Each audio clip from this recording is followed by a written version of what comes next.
વડોદરા શહેરના અટલાદરા વિસ્તારમાં પાણીની સમસ્યા સર્જાઈ છે। કોઠી ફળિયામાં દૂષિત પાણી આવતા લોકો ત્રસ્ત બન્યા છે। વડોદરા શહેરના અટલાદરા વિસ્તારમાં દૂષિત પાણીની સમસ્યા સર્જાઈ છે। કોઠી ફળિયામાં દૂષિત પાણીથી લોકો ત્રસ્ત બન્યા છે। છેલ્લા કેટલાય સમયથી રજૂઆત કરવા છતાં નિકાલ ન આવતા લોકોમાં ભારે રોષ જોવા મળ્યો હતો। સ્થાનિકોએ ભેગા મળી ચૂંટણી બહિષ્કારની ચીમકી ઉચ્ચારી હતી। લોકો દ્વારા કહેવામાં આવ્યું છે કે પાણી નહીં તો વોટ નહીં તેવી ચીમકી તેઓ દ્વારા ઉચ્ચારવામાં આવી હતી।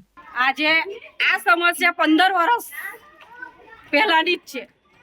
માનો કે 15 વર્ષ પહેલા લાઈન બદલાઈ, અમારે લાઈન બદલી ખરી, પણ પાણી એટલું દૂષિત ને એટલું ખરાબ આવે છે, પીવા લાયક તો છે જ નહીં, અત્યારે જોવા લાયક નથી, એને સૂંઘવા લાયક બી નથી પાણી।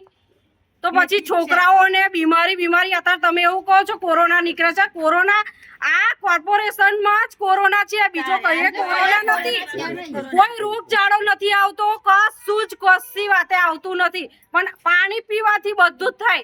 જીવન જરૂરિયાત વસ્તુ શું છે? પાણી છે। નવા ધોવાથી મોડીને બધું જ પાણીથી થાય છે, તો પછી શું કરવાનું? રાંધવાનું તોય પાણીથી, આ જ પાણીથી કરવાનું છે। બોલો, બીમાર તો જો શરદી ખાંસી ઉધરસ તો કોઈને મળતી જ નથી, બરાબર છે? દવાખાનામાં જાય તો કોરોના કઈ રિપોર્ટ કાઢી કાઢે છે, એટલે અત્યારે ડોક્ટરોનું કોઈ એ નહીં, બધા પોતપોતાના માટે જ છે, એવું સમજી લેવાનું, કોઈ જનતા માટે છે નહીં। બેન, આગામી સમયમાં ચૂંટણી પણ આવી રહી છે, શું કહેશો? આગામી સમય જો ચૂંટણી આવી રહેશે, અમારી લાઈન બદલાશે, નવી લાઈન પેલું કામ થશે તો અમે વોટ આલવા બહાર નીકળીશું, બાકી આ ફરિયાની અંદર અમે વોટ આલવા કોઈને બહાર નીકળીએ નહીં। અને એવું સમજી લેવાનું કે અમે વેરાઈ બી ભરવા તૈયાર નથી। ઘર જેને ઉચકી લઈ જવું હોય લઈ જાય, લાઈનો ખોદી લઈ જાય તો કોર્પોરેશન લઈ જાય, લાઈટ બંધ કરી દે, જે કરવું હોય કરે, પણ અમે વેરા બી ભરવાના નથી।